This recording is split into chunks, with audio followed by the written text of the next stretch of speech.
Something that's very interesting that you mentioned is that I'm thinking of is this investment in schools, but then there's this direct line between that and then the Brown versus Board of Education decision.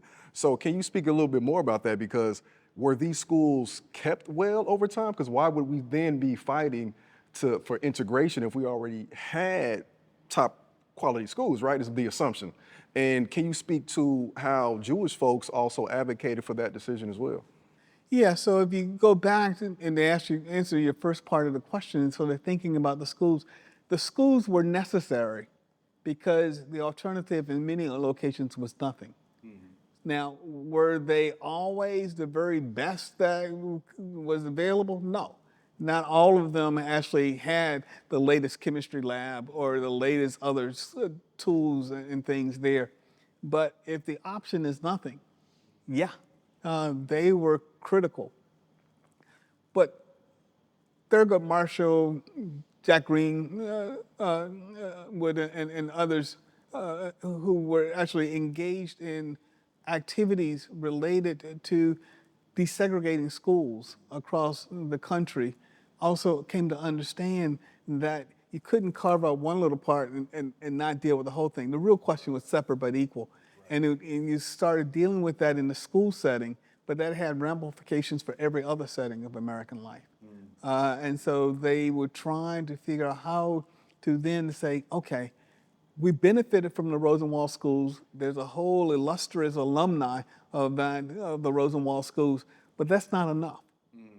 As we enter into the period, particularly post-World War II, 45 into 54, you realize that those schools then were for one period in American history. We're moving into another period of American history.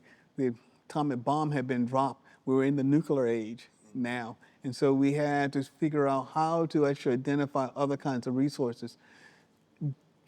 Jewish individuals worked at many different levels in that effort, from their work with the NAACP, also in connection with the Urban League and other organizations like that, to provide some assistance material and intellectual as well as just being there and being counted.